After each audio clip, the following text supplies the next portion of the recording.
नमस्कार. कधी-कधी भाजी काय करायचा असा प्रश्न पडतो. मग आज आपण करूया पकोडा विथ ग्रेव्ही. आता हे पकोडे जे आहे, भजे जे आहे, हे आहे पालकाचे. आधी आपण ग्रेव्हीचं हे करू. ग्रेव्हीसाठी थोडे शेंगदाणे, काजू, टमॅटो, थोडं खोबरं.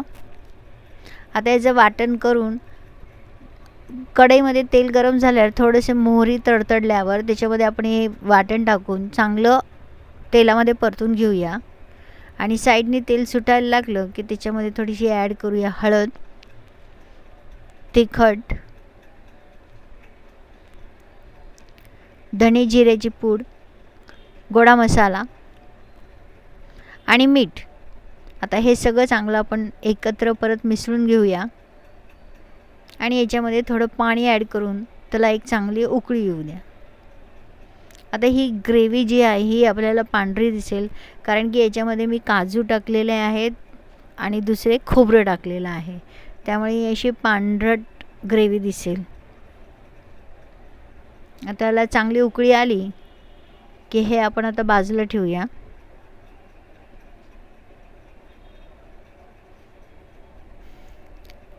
असा 20 ते 25 पालकाची पानं मी घेतलेली आहेत आणि ती घेण्याच्या आधी पानं मी चांगली मिठाच्या पाण्यामध्ये ठेवली होती, कारण की आपल्याला असं वाटतं आपण खूप पौष्टिक अन्न खातो, तरी आपल्याला माहीत नाही आहे किती पेस्टिसाइड्स वगैरे यूज केलेले असतात, कुठल्या पाण्याने धुतलेले असतात. त्याच्यामुळे फॉर आर सेफ्टी, आपल्या हेल्थसाठी म्हणून कुठलीही भाजी आपण 5 ते 10 मिनटं आधी मिठाच्या पाण्यात जर ठेवली तर थोडंसं आपण ॲटलिस्ट तेवढं आपण प्रोटेक्टेड वाटू शकेल आपल्याला.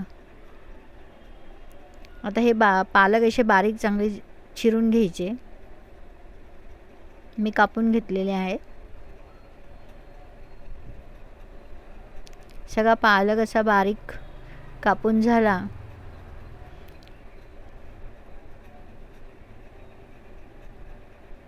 की त्याच्यामध्ये ॲड करूया आपण हळद, मीठ, तिखट.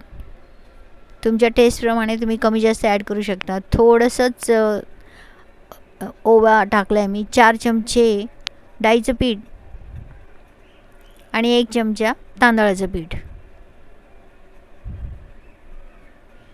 आणि 1 चमचा तीळ. आता हे सगळं चांगलं आपण मिक्स करून घेऊया. आत्ताच पाणी नको टाकायला, कारण की ऑलरेडी पालकाच्या याच्यामध्ये थोडंसं ओलसरपणा असल्यामुळे किती पाण्याची आवश्यकता लागेल त्यानुसार आपण त्याच्यामध्ये ॲड करूया.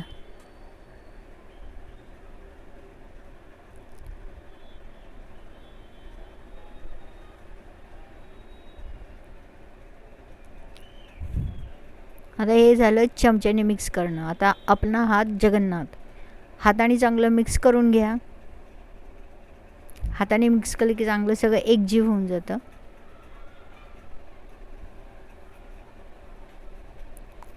आणि आता हे फारच घट्ट वाटतं आहे, म्हणून अगदी थोडं याच्यामध्ये आवश्यकता पडली थोडंसं पाणी.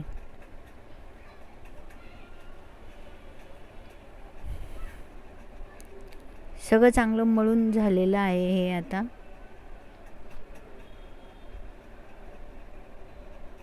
थोडंसं घट्टच ठेवलं आहे मी, कारण की भजे अतिशय कुरकुरीत झाले घट्ट असल्या. तेल एका कढईमध्ये गरम करून त्याच्यामध्ये आता हे पकोडे आपण तळायला सोडूया.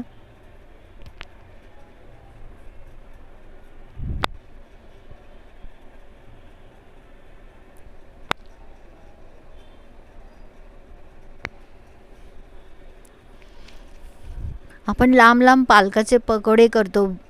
आता हे असेही बारीक चिरून केलेले पकोडे विथ ग्रेव्ही तेही चांगले लागतात. म्हणजे 2 in 1 होतं. आपलं भजेही खाणं होतं आणि भाजी ग्रेव्ही केल्यामुळे भाजी पण खाल्ल्यासारखं होतं ते.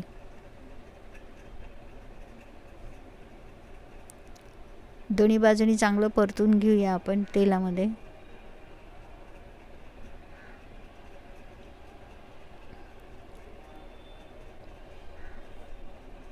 आता हे आपण जे पकोडे विथ ग्रेव्ही केलेली आहे हे पोळीबरोबर आणि गरम गरम भाताबरोबर अतिशय छान लागतं हे.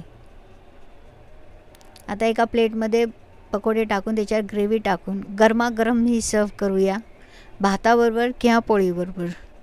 व्हिडिओ आवडल्यास माझ्या चॅनलला सबस्क्राईब करा, लाईक करा आणि शेअर देखील करा. धन्यवाद.